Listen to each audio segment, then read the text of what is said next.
Existem pessoas que precisam romper com namoros que são terríveis, desastrosos. Aquela pessoa só faz mal a você, você sabe disso, mas você tem um vínculo com ela, você tem necessidade afetiva, você não consegue romper aquele namoro. Então, de repente, você se encoraja, você fica com tudo claro diante de você, essa pessoa não me faz bem, eu não posso me casar com essa pessoa, porque se no tempo do namoro já está assim, imagina na época do meu casamento, depois no meu tempo de casado, vai virar um inferno pior ainda do que já é. Aí você se encoraja, motivado por pessoas que estão ao seu lado, a romper. Aí é terrível no dia que você rompe. O sofrimento é cruel dentro de você.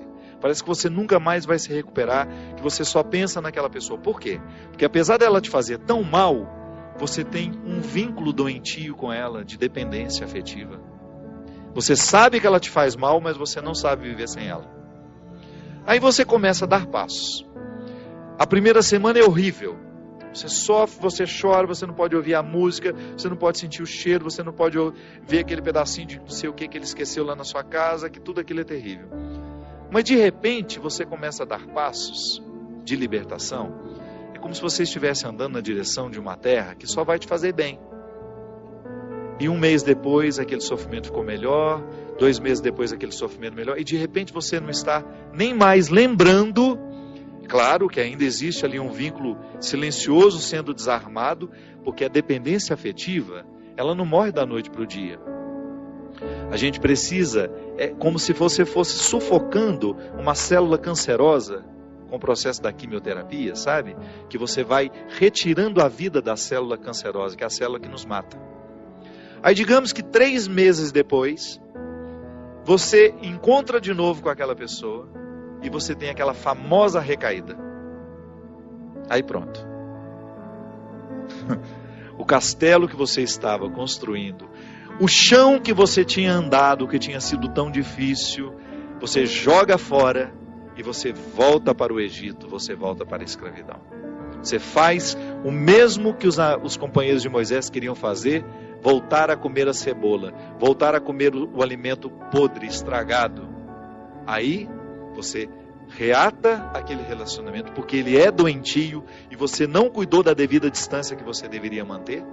Porque quando você tem essa dependência afetiva, você tem que estabelecer a distância, porque senão você não se cura. Você tem que parar de querer saber da vida daquela pessoa, porque senão você não se cura. Você precisa parar de ficar fuçando o Facebook dela, porque senão você não se cura. Você precisa parar de ficar investigando a vida. Onde que ela foi? O que ela está? Você tem que cessar todos os pontos que podem lhe fazer querer voltar para o Egito.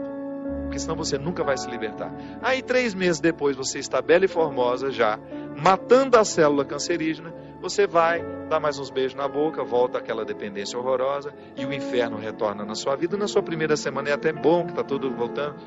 Daqui a pouco, minha filha, você está num inferno pior do que você estava 3 meses atrás. É assim.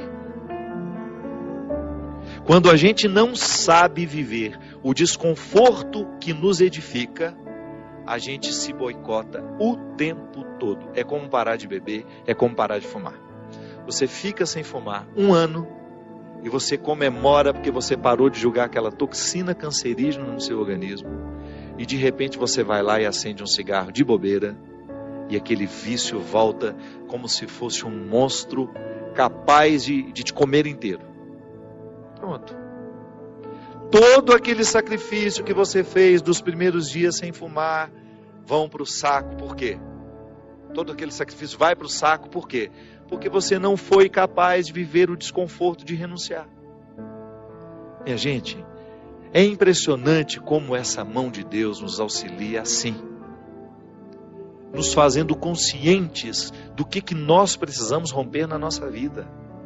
São situações que a gente precisa estabelecer limites para elas, porque senão a gente não vai ser curado nunca.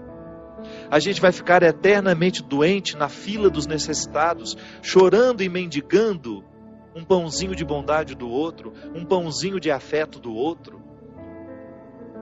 Pelo amor de Deus, nós não fomos feitos para isso. Nós não fomos feitos para ficar arrastando dependentes afetivamente dos outros. A gente foi feito para amar. E o amor só tem sentido na nossa vida se for para nos edificar, se for para nos ajudar a atravessar o desconforto do deserto. Caso contrário, ele não faz sentido. Esse pseudo-amor, esse falso amor que às vezes a gente diz sentir um pelo outro, que não nos ajuda nos desconfortos do deserto. Eu preciso viver os meus desertos, você precisa viver os seus. E os verdadeiros amigos são aqueles que reconhecem os desertos que o outro precisa passar e fala: isso mesmo. Vamos passar por esse deserto porque você precisa dele. Agora, a Poliana, ela quer aquela vida feliz, ordenada. Lembra daquela personagem? A Poliana, onde tudo era o jogo do contente, né? Para com isso. Assassine esse instinto infantil que existe dentro de você, que lhe faz ter medo dos desconfortos da vida. O desconforto da vida, quando bem vivido, ele só nos torna melhores. Tira essa máscara de coitadinha que você gruda na sua cara para os outros terem eternamente pena de você. Você só perde tempo na vida assim. Que bobagem! Deus nos segura na nossa mão é para a gente ter condições de atravessar esse deserto. Não é para ficar recaindo eternamente e voltar a comer as cebolas do Egito, porque a gente teve dó de nós, porque a gente teve dó do outro, não. A caminhada é para frente que se vai. E chega um momento quando Moisés chega diante de Deus e fala: agora você resolve essa situação, porque eu não sei mais o que fazer. Já construíram um bezerro de ouro no meio do caminho, já arrumaram confusão, já estão adorando até outras situações, então nem lembrando que o Senhor existe. Eles só não voltam porque está longe demais.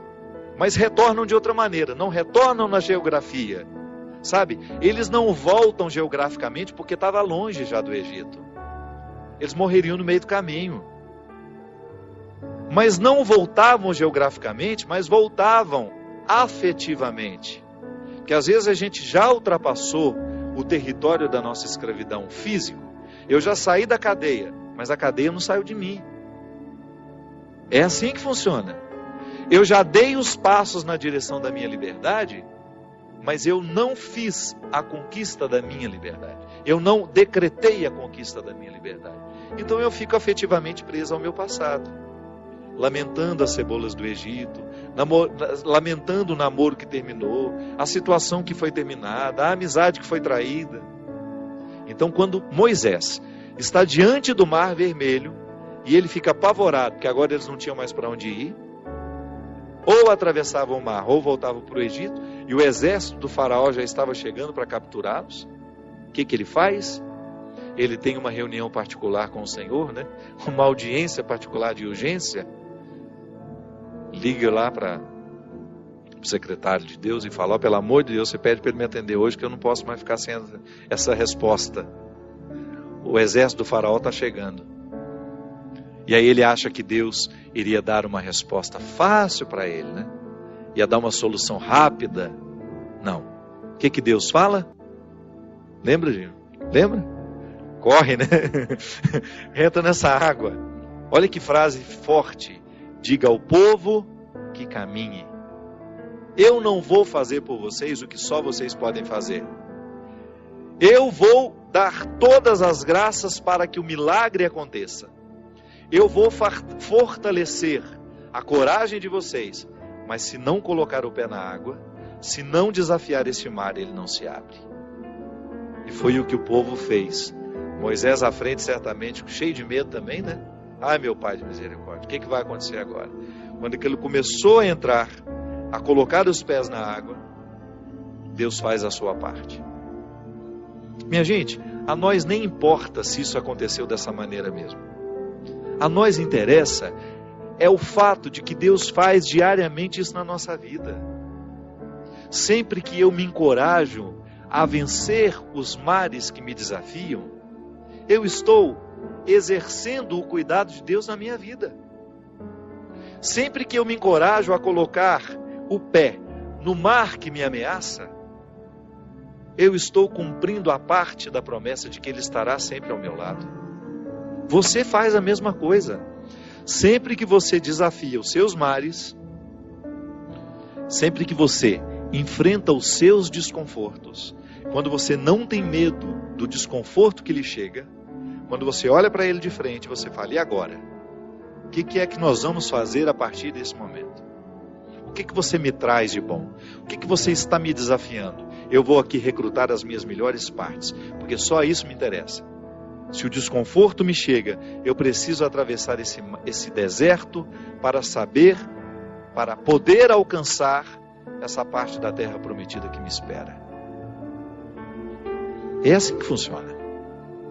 Não há uma fórmula mágica para a vida. Ainda que a gente não acreditasse em Deus, nós teríamos de viver os desconfortos que nos fazem crescer.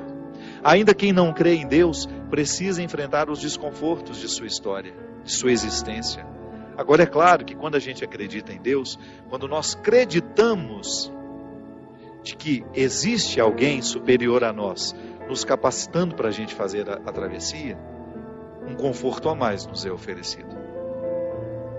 Por isso, baseados na experiência deste conforto que eu já fiz, que você já fez, em muitos momentos, quando essa mão de Deus cuidou de nós, e que a gente dá continuidade ao processo de caminhada, de enfrentamento.